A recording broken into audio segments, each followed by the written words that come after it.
오늘 주신 말씀을 가지고 껍데기 신앙을 벗기 위해서는 이라는 제목으로 하나님 말씀 전하겠습니다. 목회자들에게 참 택하기 어려운 본문을 하나 꼽으라면 바로 구약의 호세아서입니다. 말 그대로 하나님의 명령으로 하나님을 배신하고 우상에게 이방신을 섬기며 세상의 쾌락에 빠져 있으면서도 율법을 붙들고 제사의식을 통해 껍데기뿐인 그들의 형식적인 그렇게 가식적이고 마음속에 하나님을 배신한 그들에게 호세아 선지자에게 한 당한 여인을 찾아가 취하여 아내로 삼고 집을 나가서 그렇게 가정을 버리고 당한 짓을 하는데도 또 용서하고 찾아가서 데리고 그 자녀들에게 이름을 지으며 하나님의 그 마음을 대변하여 하라는 게 얼마나 힘들고 어려운 메시지인지 모릅니다.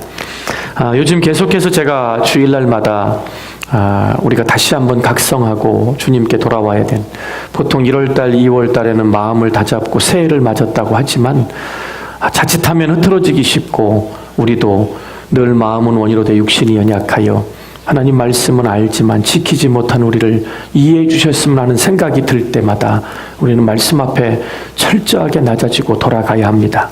그래서 오늘도 정말 제가 먼저 하나님 앞에 은혜를 받은 이 말씀을 접하고 듣고 대하고 공부하고 얼마나 큰 깨달음이 있었는지 그걸 함께 나누기를 원합니다. 오늘날 많은 그리스도인들이 자신들을 과대 포장하고 위장한 채로 살아가고 있음을 먼저 깨달아야 할 것입니다. 자신의 진짜 모습은 못 본 채 가짜 자신에게 속아가며 살아가고 있는 현실입니다. 인생이 힘들고 아프면 솔직하게 아프다고 하나님께 아뢰고 우리들을 진정으로 붙들고 기도하는 기도의 동역자들에게 그 아픔을, 기도의 제목들을 나누며 살아가야 합니다. 아픔을 아프다고 정직하게 고백하면 적어도 치료는 가능합니다. 하나님 앞에서 정직하고 자신에 대해 꾸밈이 없어야 회복의 기회가 주어진다는 것입니다. 예수님이 이스라엘 백성을 책망하실 때 비유로 쓰셨던 말씀 기억하시죠? 열매 없는 무화과 나무. 입만 무성하고 정작 열매가 없는 이스라엘은 겉모양만 그럴듯한 현대의 교인들과 그들의 위선과 너무 닮았습니다. 이런 사람들에게는 하나님의 역사가 일어날 수 없습니다. 구원의 기적과 하나님의 하늘의 신령한 은혜를 이 땅에서 누리는 기적이 일어날 수 없는 것입니다. 하나님을 만나 그분이 주시는 진정한 변화를 경험하고 싶으시다면 우리에게 가식의 껍데기를 벗고 위선적인 모습을 하나님 말씀 앞에 철저히 부시고 내려놓고 정직한 모습으로 하나님께 나아가야 할 것입니다. 이스라엘 백성들은 겉모양만 그럴듯하지 실상은 그 마음이 하나님에게서 떠났습니다. 오늘 이 말씀 굉장히 은유적으로 쓰여 있습니다.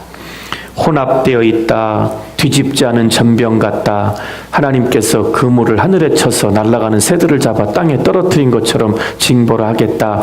굉장히 은유적입니다. 선지서를 보면서 요즘 다시 하나님이 저에게 눈을 뜨게 해주시는 것은 시편과 잠언만 노래 형식으로 지혜해서가 아니라 선지자들도 하나님께 받은 계시를 얼마나 아름다운 노래로 은유적으로 표현했는지요. 이 말씀 한 구절 한 구절이 눈에 비늘 같은 것이 벗겨지고 깨달음이 임할 때 우리에게도 똑같이 성령 하나님을 통해 우리 마음에 이 도전과 각성의 메시지를 주시고 계시다는 것입니다. 오늘 그들이 이스라엘 백성들이 겉모양만 그럴싸하고 하나님을 떠나자 그 결과 에브라임은 여러 민족 가운데 혼합되었다, 이렇게 말씀을 시작합니다. 즉 북왕국 이스라엘은 이방 사람들과 섞여 살며 그들의 문화를 받아들이고 혼합하게 되었다는 뜻입니다.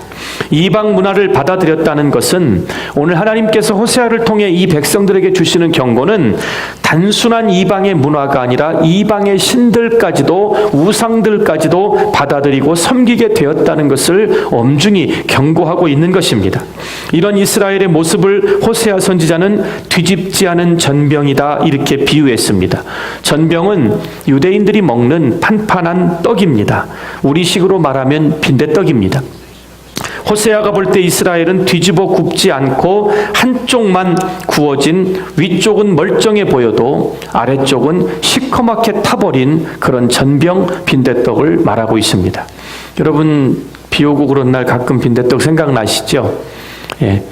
제가 신학교에 있을 때 한 350가정이 1000여 명이 한국 학생들이 있으니까 기숙사의 4동 중에 1동 정도는 한국 사람들이 살았죠. 근데 이제 비만 오고 한국 생각나면 하도 밀떡들을 부쳐 먹어가지고 교수님들이 이렇게 비가 오면 오늘도 그 고소한 기름 냄새가 난다고 오셔서 우리한테 오늘 코리안 피자 만들어 먹는 날이지 이렇게 물어보셨어요. 예. 빈대떡 좋아하시죠? 빈대떡이 맛있으려면 조금 겉은 바삭하고 속은 잘 익어야 되지요. 제일 중요한 테크닉이 뭔지 아시죠? 적당할 때 뒤집어야 된다는 것입니다. 근데 이 가식적인 행동을 하고 있는 이스라엘 사람들을 뒤집지 않은 빈대떡이라고 말합니다. 그러니까 위에는 이것처럼 되는데 밑에는 새카맣게 타버린 그들의 모습을 보여주고 있는 것입니다. 전병에 빗대어 이스라엘의 영적인 이중성을 지적하고 있습니다.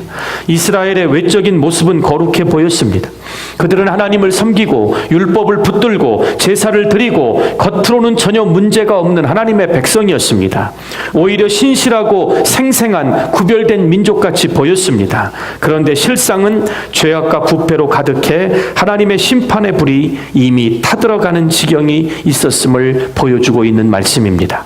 이스라엘이 차라리 하나님을 몰랐다면 정직해질 기회나 있었을 것입니다.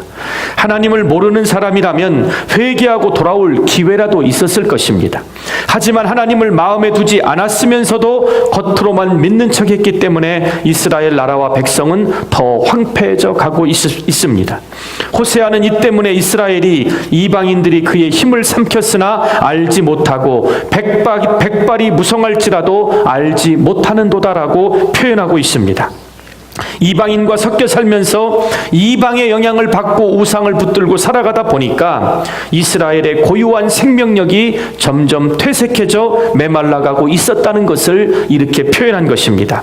백발이 무성하다는 것은 너희들 나라의 생명이 너희들이 붙들고 있는 그 모든 것들의 제한 시간이 거의 다 됐다. 죽음이 심판이 다가오고 있음을 백발이 무성하다고 표현하고 있는 것입니다. 너무나도 부패해서 민족의 역사가 벼랑 끝에 와 있는데도 깨닫지 못한 그들에게 하나님은 호세아를 통해 마지막 심판의 메시지를 쏟아내고 계신 것입니다. 특히 이스라엘은 교만이 그 얼굴에 드러났다라고 말합니다. 교만은 정확히 성경적으로 말해서 거짓된 자랑입니다. 그러니까 교만이 어디서 나타나요? 우리들은 이렇게 어깨에 뽕을 넣었다, 힘을 줬다고 하는데 성경적으로 교만은 얼굴에 나타나게 되어 있습니다.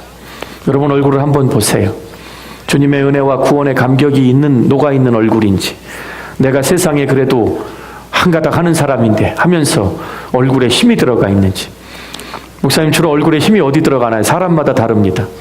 미간에 들어가는 사람, 눈썹에 들어가는 사람, 여러 사람이 있는데 하나님께서 이스라엘 백성들에게 너희들의 교만이 그 얼굴에 나타나고 있다라고 말하고 있습니다. 세상 사람들이 예수 믿는 사람들을 제일 먼저 어디를 볼까요? 믿는 사람이든 믿지 않는 사람이든 얼굴을 보게 돼 있습니다. 우리 얼굴에 세상이 줄 수 없는 평안이 있다면, 사고를 당해 죽을 수 있고 우리도 병으로 죽을 수 있고 어려운 끔찍한 일을 당할 수 있어도 죽음을 두려워하지 않는 영생을 가슴에 품고 있는 그 담대함과 평안함이 우리 얼굴을 통해 나타나지 않으면 세상 사람들은 우리를 통해 하나님의 은혜를 찾을 수가 없다는 것을 결코 잊어서는 안 될 것입니다.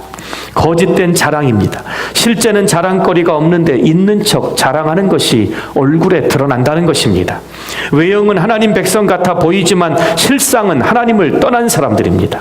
다음으로 하나님을 떠난 이스라엘이 어리석인 비둘기같이 지혜가 없어서 애굽을 향해 부르짖고 그들의 발걸음이 강대국인 아수르를 향해 있다.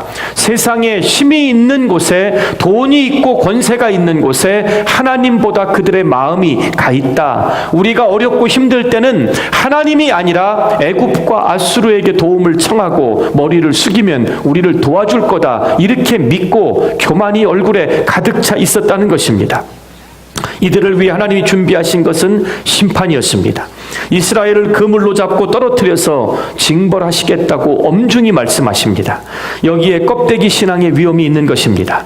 하나님을 떠났으면서도 하나님을 섬기는 척하고 하나님을 마음에 두지 않았으면서도 제사를 드리고 오늘날로 중심의 하나님의 은혜는 사모함에 갈급함이 없는데도 주일날 되면 교회를 다니는 교인이기 때문에 예배를 드리는 껍데기뿐인 신앙을 오늘 이 말씀을 통해 우리의 자신을 돌아보게 되기를 바랍니다.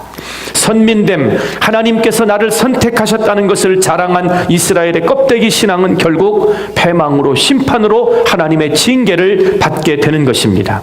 성도가 가장 조심해야 될 게 껍데기뿐인 신앙입니다.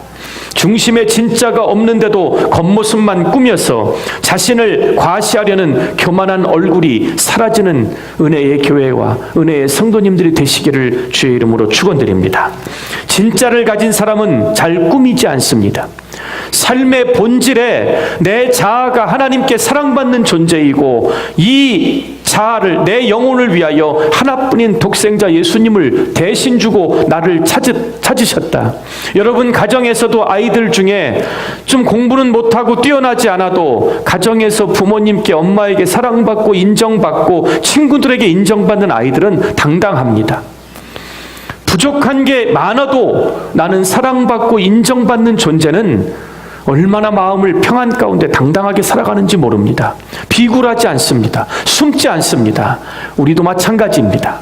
우리 마음속에 하나님께 진정으로 사랑받고 있는 존재라는 것을 깨달아야 그 예배가 하나님 앞에 온전히 드려질 수 있는 것입니다. 그런데 본질이 뭔가 부족하면 껍데기를 치장하게 돼 있습니다.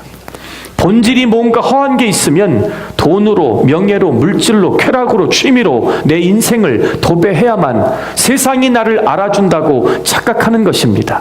알아주는 것 같지만 대화를 해보고 교제를 해보면 이 마음속에 정말 정직하고 진실하고 순수하여 예수님을 믿는 부활의 능력이 있다는 것을 알 때 그 사람이 존경을 받고 존중을 받는 거지요. 탕자의 비유를 주님께서 왜 주셨는지를 우리는 반드시 깨달아야 할 것입니다. 우리가 세상 사람들 자랑하는 것처럼 돈이나 명예나 권세를 자랑하면 한순간 그것이 없으면 우리 주변에 남을 사람은 아무도 없습니다. 그러나 우리 가운데 풍성하게 나눠줄 물질이 없어도 그 영혼들을 붙들고 하나님의 아버지의 마음으로 기도하고 축복하고 격려하는 그 진실을 보면 우리가 힘들고 어려울 때 나를 찾아와 말씀으로 위로하고 격려하며 나를 위해 울고 기도해 줄 수 있는 사람이 바로 우리의 본질을 보는 진정한 눈을 가진 사람들임을 잊지 않게 되시기를 바랍니다. 교회도 마찬가지입니다. 교회가 정말 가져야 할 복음 하나면 충분합니다. 제가 작년에 세미나를 가서 가장 크게 은혜를 받은 이 제목입니다. 치유, 교회 성장, 부흥, 성도의 은혜를 어떻게 이런 세미나 수도 없이 들어봤는데 저를 마음부터 움직였던 내용이 뭔지 아십니까? 세미나의 제목이 복음 하나면 충분합니다. 소제목이 교회의 자랑은 오직 부활의 능력, 복음 하나면 충분합니다. 그 내용이었습니다. 정신이 번쩍 들더라고요. 교회는 복음 하나면 충분한 것입니다. 복음의 본질이 없으니까 프로그램과 건물과 화려함과 성도가 얼마니 헌금이 얼마니를 자랑하기 시작한 것입니다. 물론 하나님 앞에 모임을 위해서 우리들이 하나님 앞에 최선을 다해 좋은 것을 드리는 것, 그걸 제가 비판하는 것이 아닙니다. 오늘날 진정한 교회 복음의 능력 대신 껍데기뿐인 것을 자랑하니까 오늘날 우리 교회들이 그토록 껍데기를 자랑했던 가톨릭 교회를 개혁하고 나온 개신교가 지금 그 전철을 똑같이 밟아가고 있습니다. 그 증거가 우리에게 미국을 통해 복음을 전해줬던 사도 바울을 통해서 가장 먼저 초대교회 능력이 넘어갔던 유럽의 모든 교회들은 다 텅텅 비었습니다. 몇 명만 모여서 월급 받는 사역자들이 예배를 의식을 거행할 때 관광객들은 그 건물에 유서를 보고 들어와 사진을 찍는 게 오늘날 유럽의 교회들의 현 시점입니다.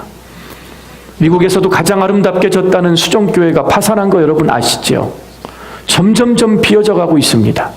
우리가 속한 침례교단 복음 하나로 말씀의 능력 하나로 섰던 교단에 남침례교단의 미국의 알라바마, 휴스턴, 텍사스 일대에 플로리다 같은 작은 도시에 가면 도시 규모의 4분의 1이 교회가 차지하고 있습니다. 본당의 의자가 3만 석 정도 되면 여러분 얼마나 큰 줄 아십니까?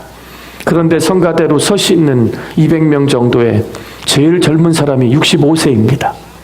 젊은이들은 다 떠났습니다. 겨우 5,000명 정도가 차서 초라함을 면하고 있습니다. 그랬다고 교회 건물을 다른 목적으로 빌려줄 수 있을까요? 교육관은 빌려줘도 본당에 세상에 다른 어떤 잔치에 빌려줄 수 있겠습니까? 점점 교회가 비어져 가고 있습니다.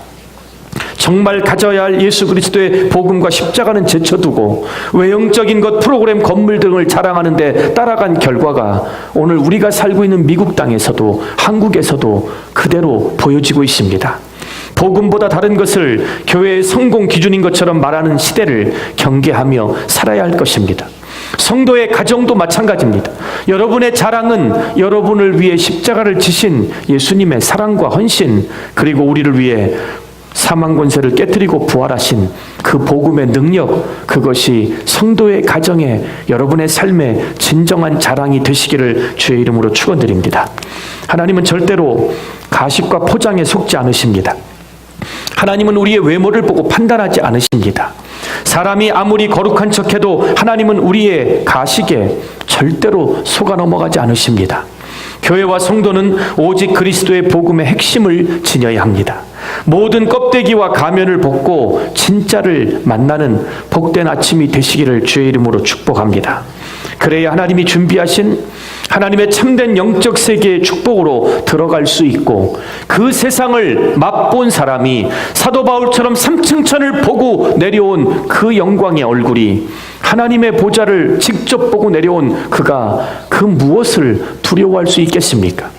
어떻게 하면 자신을 포장하려는 껍데기를 벗어버리고 진실한 모습으로 하나님 앞에 나아갈 수 있을까요? 오늘 본문은 세 가지를 말씀합니다. 첫째로, 성도는 정직하게 하나님을 대면해야 합니다. 정직한 대면이란 자신에 대해서 꼭 필요한 자세입니다.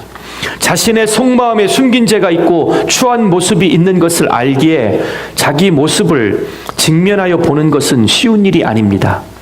제가 교육학을 전공하면서 상담 심리를 공부를 했거든요. 정말 사람의 심리 공부하는 게 어렵더라고요. 저희 아내가 가끔 그래요. 교육학을 전공하고 심리를 공부한 사람이 집에서 애들한테 왜 그러냐고. 안 돼요. 이론을 아는 것과 사람의 심리를 대하는 건 다른 것입니다. 제가 공부가 필요 없다는 얘기는 하는 게 아니라, 공부를 하고 매뉴얼을 받아도 성령님을 역사를 가지고 사람의 심리를 말씀으로 변화시키는 것은 하나님이 하시는 일이지 사람의 지식과 학위가 하는 게 아니더라고요. 거기서 제가 지금도 잊지 않는 게 뭔지 아십니까? 사람이, 이제 제가 쉽게 설명을 드립니다. 제가 여러 번 말씀드렸죠. 좀 시기하고 미워하고 꼴불견인 사람, that's not my type, 밥맛이란 얘기죠. 내 입맛이 아니라는 얘기죠. 그게 왜 싫은가 했더니, 그 사람의 특정한 싫은 부분이 내 속에 있는 추하고 지금 내 속에 잊지 말아야 할 것들, 그런데도 내 자신이기 때문에 사랑하고 감출 수밖에 없는 다른 사람에게 그 모습이 보여질 때 그게 경계가 되고 미워지게 된다고 말합니다. 결국 사람은 내 자신의 잘못과 추악한 것을 대면하는 걸 가장 꺼려한다는 것입니다.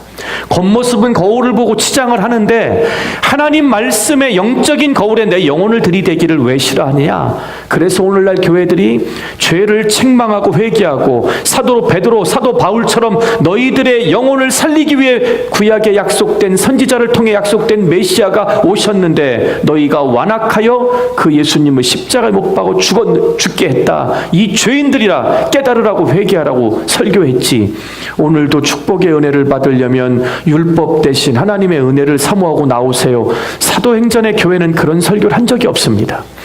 예수님의 복음을 가지고 너희들이 영적으로 눈이 어두워 그 예수님을 십자가에 죽게 했다. 그러니 너희들이 살 길은 그 십자가에 너희들 때문에 죽었던 예수님, 그 사랑의 능력을 깨닫고 주님 앞에 돌아와야 된다. 가슴을 치며 3,000명, 5,000명이 꼬꾸라지는 역사가 있었습니다.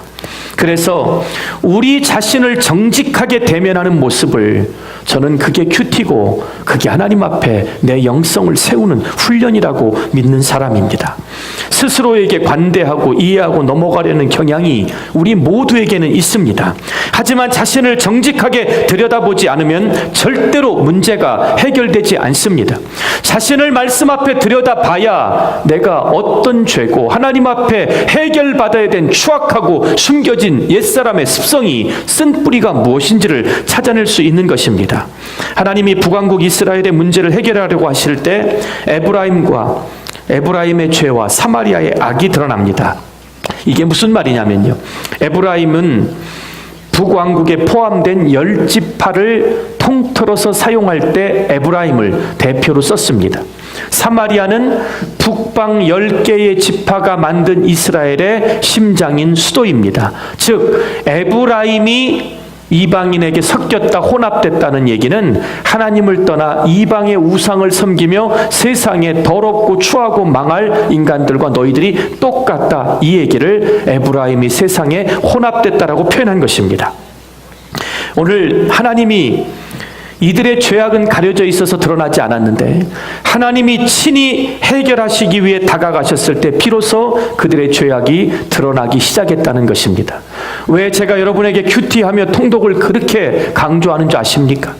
힘들고 어려워도 주일날 사모하는 마음으로 예배드릴 때 찬양 듣고 말씀에 깨닫고 돌아가 세상에 또 바쁘게 살아가면 못 느끼는 거를 여러분이 아침에 눈을 떴을 때 하루를 열어주신 하나님 앞에 감사하며 잠자리에 들기 전에 하루를 지켜주신 하나님 앞에 감사하며 말씀을 진실하게 대할 때 나에게 숨겨져 있던 것들, 내가 미처 깨닫지 못한 것들을 드러내게 해주시고 하나님의 말씀이 나를 찾아올 때 비로소 가려져 있던 죄가 드러나게 되어 있습니다.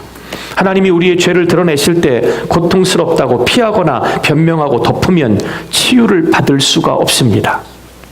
에스겔 선지자는 하나님이 멸망한 이스라엘 민족을 다시 회복하시는 놀라운 환상을 보고 기록을 했지요. 마른 뼈처럼 무너진 군대가 다시 회복되어 하나님의 큰 놀라운 군대가 되는 환상을 에스겔이 보았습니다. 죽은 뼈로 가득 찬 골짜기, 그곳에 하나님이 먼저 가라고 하셨습니다. 그냥 환상으로 뼈가 이렇게 일어난 것이 아니라 그렇게 사람이 먼저 죽어야 되죠. 죽으면은 다 가족들이나 친구들이 땅에 묻거나 장사를 하는데 한 골짜기에 수도 없이 뼈가 말라 있다는 얘기는 군대가 몰살당해 떼죽음을 당해서 들짐승에게 뜯어먹히든 어쨌든 사람으로서 장례도 치르지 못하고 들판에서 죽어간 그 불쌍한 영혼들을 얼마나 메말른 해골이 가득한 곳에 그 끔찍한 골짜기를 먼저 가도록 하셨습니다. 이 환상을 보기 위해 에스겔이 먼저 간 곳이 그 해골 골짜기였습니다. 하나님은 에스겔에게 왜 해골 골짜기를 먼저 지나가라고 명하셨을까요? 그냥 이스라엘을 회복시켜 주시면 얼마나 좋으셨을 텐데, 그러나 하나님은 에스겔에게 회복의 은혜를 주시기 전에 그 마른 뼈들, 그 멸망의 땅, 그 죽음의 골짜기를 먼저 대면하게 하셨습니다. 개인으로서는 고통스러운 순간이지만 해골처럼 처참하게 부서진 민족의 끔찍한 현장을 통과해야만, 저주받은 현장을 통과해야만, 그 아픔을 봐야만 하나님의 회복의 은혜에 감격이 있을 수 있기 때문에 그런 것입니다. 우리의 삶도 마찬가지입니다. 정직하게 죄를 인정해야 구원의 역사가 일어나고 하나님의 용서를 통한 자유함, 그 감사와 감격의 은혜를 받아 누리는 것입니다. 정직하게 자신을 바라보고 하나님께 돌아서야 은혜의 단비를 기적같이 체험할 수 있음을 믿게 되시기를 간절히 축원드립니다. 오늘날 교인들이 가장 듣기 싫은 설교 1위가 죄에 대한 책망의 설교입니다. 여러분도 그렇게 생각하시죠? 전혀 아니신 것 같죠. 그럼 저는 자신 있게 하겠습니다. 교회 나오는 것도 피곤하고 힘들고 사업도 어렵고 자녀들도 성장하고 직장에서 월급도 오르지도 않고 힘든데 교회 나와서 헌금해야 되고 봉사해야 되고 섬겨야 되고 목장에서도 또 믿지 않는 사람들 또 불러다가 대접하고 교회가 주문하고 목사님이 하라는 건 점점 많아지는데 거기다가 교회까지 나왔는데 말씀 앞에 바로 살지 못한다고 회개하라 그러고 죄 졌다고 책망받고 꾸짖고 죄 짓지 말라고 하면 얼마나 부담스럽고 듣기 힘든 것입니까? 그래서 교회라도 잘 나오라고 칭찬과 격려를 부어주는 축복과 은혜의 설교가 강단에 차고 넘칩니다. 여러분들도 고난주간 이런 특별한 절기 빼놓고 일반 설교 한번 제목들 보시기 바랍니다. 신령한 축복을 회복하려면 하여튼 제목이 은혜, 축복, 회복, 치유, 하여튼 대부분이 그렇습니다. 긍정적인 이야기, 복받는 비결, 하늘의 은혜가 쏟아지는 원리, 하나님의 음성을 듣는 비결, 주로 내용들이 그렇습니다. 절대 제가 비판하려고 하는 것이 아니라 인터넷 가서 설교들의 내용들을 한번 정리해 보니까 퍼센테이지가 나오더라고요. 그런데 긍정적인 이야기, 이런 이야기, 죄라는 단어보다 가장 듣기 좋게 포장된 단어가 무언가 했더니 상처라는 단어 굉장히 많이 쓰이더라고요. 왜 그런가 했더니 죄는 내가 저지른 것입니다.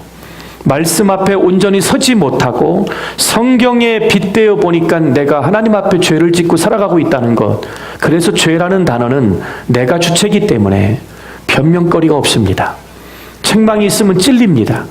찔리지 않으려면 딴 교회를 가든지 피하기를 반복하지요.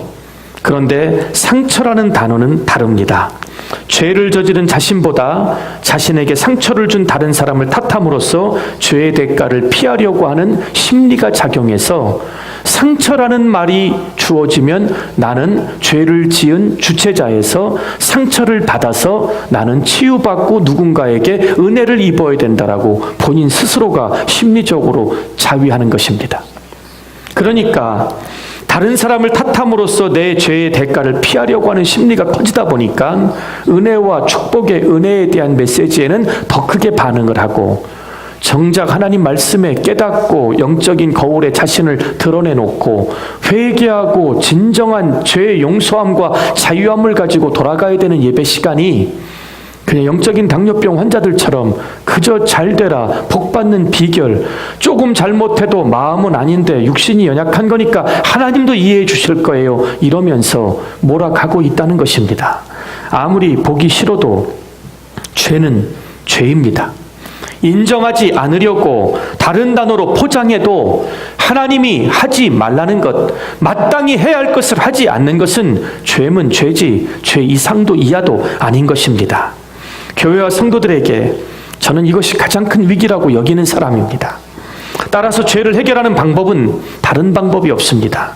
자신이 하나님 앞에 죄인임을 인정하고 말씀 앞에 철저히 대면하여 나의 숨겨져 있는 것까지도 가식 없이 드러나고 정직하게 하나님의 임재를 대면하는 것, 그것이 저는 하나님이 받으시는 이 신약시대의 온전한 예배, 유일한 예배라고 믿습니다. 둘째로, 전심을 다해 하나님의 은혜를 사모하는 마음이 회복되어야 합니다. 하나님을 만난 것으로 끝나지 않고 그분을 향해 전심을 다해 갈망하며 부르짖음이 있어야 한다는 것입니다. 이스라엘의 문제는 성심을 다해 하나님을 부르지 않는 것에 있었지요. 하나님의 이름을 그들도 불렀습니다. 이름을 부르긴 했습니다. 제사 드릴 때마다 하나님을 불렀고, 기도할 때마다 하나님의 이름을 불렀고, 말씀을 읽고 율법을 배울 때도 하나님의 이름을 불렀습니다. 그런데 성심을 다하지 않았다는 것을 오늘 호세아가 지적하고 있습니다. 여러분도 봉사하십니다. 절기 때마다 하나님 앞에 특별하게 헌금하십니다. 그래도 예배 안 빠지려고 노력하십니다. 어디 가도 나는 예수 믿는 교인 성도라고 이야기하십니다. 그러나 오늘 하나님이 평가하시는 것은 예배의 현장에, 봉사의 현장과 섬김의 현장에 하나님을 향한 성심을 다한 중심이 있느냐, 그 부분을 가지고 오늘 호세아를 통해 이스라엘을 책망하고 계신 것입니다. 절반의 신앙은 대단히 위험한 것입니다. 철저한 회개가 아닌 적당한 회개는 삶을 더 악화시키는 것입니다. 몸에 난 종기는 뿌리까지 도려내야 치유됩니다. 아프다고 상처만 건드리고 약 바르고 놔두면 오히려 상처가 골마서 썩어가는 다른 부위까지 다 도려내야 되는 어려움을 겪게 되는 것입니다.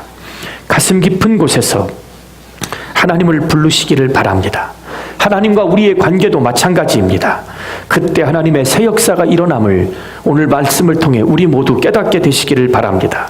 이스라엘은 성심 없이 하나님을 부르며 침상에서 슬피 울었습니다. 이게 오늘 이 말씀을 제대로 듣지 않으면 성도들이 침상에서 슬피 울며 기도하는 걸 뭐라고 하시네? 그 얘기가 아닙니다. 침상에서 잠자다가 왜 울었을까요? 인생이 고달파서 한탄하며 울었다는 것을 말하는 것입니다. 전심으로 성심껏 하나님의 이름을 부르며 죄를 자복하며 눈물로 나가려고 우는 것이 아니라 인생을 살아가는 게 고달파서 잠자리에 한탄하며 울었다는 뜻입니다. 그리고 또 뭐라고 말하죠? 자신의 힘든 처지를 자학하며 울적함을 달래기 위해 침상에서 하나님의 이름을 불렀다는 것입니다. 또 이 백성은 곡식과 새포도주를 얻기 위해 모였다고 말합니다. 절기의 기쁨을 누리고 즐기기 위해서 이스라엘이 아무리 힘들고 흉년해도 하나님이 정한 절기에는 모여서 잔치를 하고 나눠주잖아요. 그러니까 절기를 주신 하나님의 주인 되심 감사를 위해 모인 것이 아니라 절기 때 새포도주와 잔치에 즐겁게 떡이나 하나 얻어먹으려고 모여있는 그들의 가식을 적나라하게 드러내고 있는 것입니다.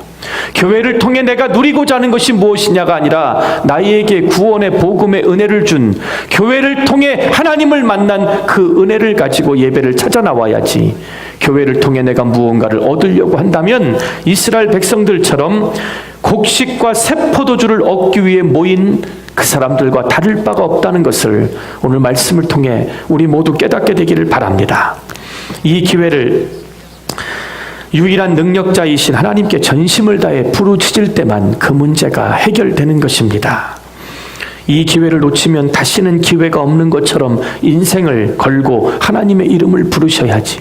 삶에 힘들고 어렵다고 침상에서 한탄하며 울고 절기를 찾아 내가 필요한 것을 채우려고 하는 그들에게 성심을 다하지 않는 껍데기뿐인 하나님의 이름을 부르는 너희들에게 공중에 그물을 쳐서 새를 잡아 땅에 내동댕이 치는 것처럼 너희들에게 심판을 주겠다. 이게 하나님의 경고입니다.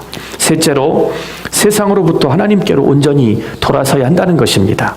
우리들의 껍데기 신앙을 벗어버리려면 인생의 우리 삶의 주인이신 하나님께 온전히 터닝포인트 돌아서야 합니다. 인생의 종착지로 뿌리를 내려야 할 곳은 가장 높으신 하나님 앞입니다. 이스라엘 백성은 돌아오긴 했지만 가장 높으신 자에게 돌아오지 않았다고 오늘 말합니다. 호세아 선지자가 반복적으로 책망하는 이스라엘 백성의 특징은 뭐든 하긴 하는데 전심을 다하지 않고 껍데기 흉내만 낸다는 것입니다. 하나님을 부르긴 부르는데 마음 중심에서 부르지 않고 돌아오긴 왔는데 높으신 하나님 앞이 아닌 다른 곳에 돌아왔다고 말합니다. 종교적인 외형은 있는데 진정한 내면의 반응이 없다는 것입니다. 여기서 높으신 자가 히브리어로 엘리온, 이 원어가 이렇게 쓰였습니다. 영어로는 지존자라고 번역이 되어 있습니다. 하나님의 별명입니다. 하나님의 또 다른 이름이 지존하신 하나님, 가장 높으신 하나님. 이스라엘이 돌아오긴 돌아왔는데 다른 곳으로 돌아왔다는 것을 말하고 있습니다. 우리가 돌아와야 할 곳이 어디냐고요? 하나님의 은혜의 품입니다. 하나님의 임재가 있는 살아있는 예배의 현장입니다. 우리가 돌아와야 할 곳은 우리에게 은사로 직분을 주시고 주님이 보여주신 섬김과 모범의 현장에 예수님의 인격을 가지고 돌아와야 한다고 오늘 우리에게 말씀하십니다. 오늘 여러분들 일부 예배 열심을 다해 나오시고 또 열심을 다해 봉사하시고 또 하루 종일 어쩔 수 없이 일터에서 전심을 다해 일하십니다. 그런 여러분들에게 은혜와 축복과 신령한 복, 비결, 그 많은 말씀도 있지만 진정으로 하나님의 역사가 임하는 복은 오늘 이 세 가지 오늘 성경을 통해 우리에게 주신 이 기본기로 우리의 본질을 채워야만 임할 수 있기 때문에 저는 오늘 이 말씀을 여러분에게 드립니다. 모든 이름에 뛰어나신 하나님, 천지 만물을 지으시고 다스리신 하나님, 우리를 살게도 하시고 죽이기도 하신 하나님, 우리를 부유하게도 하시고 가난하게도 하신 하나님, 우리를 높이기도 하시고 낮추기도 하시는 하나님께 온전히 돌아서는 다짐하는 시간이 되시기를 주의 이름으로 축원드립니다. 지존자 하나님께 돌아올 때 인생의 해답이 있는 것입니다. 성도에게 지존자는 오직 한 분, 저와 여러분 대신하여 십자가를 지시고 우리의 죄값인 사망 권세를 깨트려 잠자는 자들의 첫 열매가 되신 예수 그리스도, 그 복음, 그분 한 분만이 우리가 돌아와야 될 성경이 말하는 가장 높은 곳임을 잊지 않게 되시기를 주의 이름으로 축원드립니다. 하나님 감사합니다.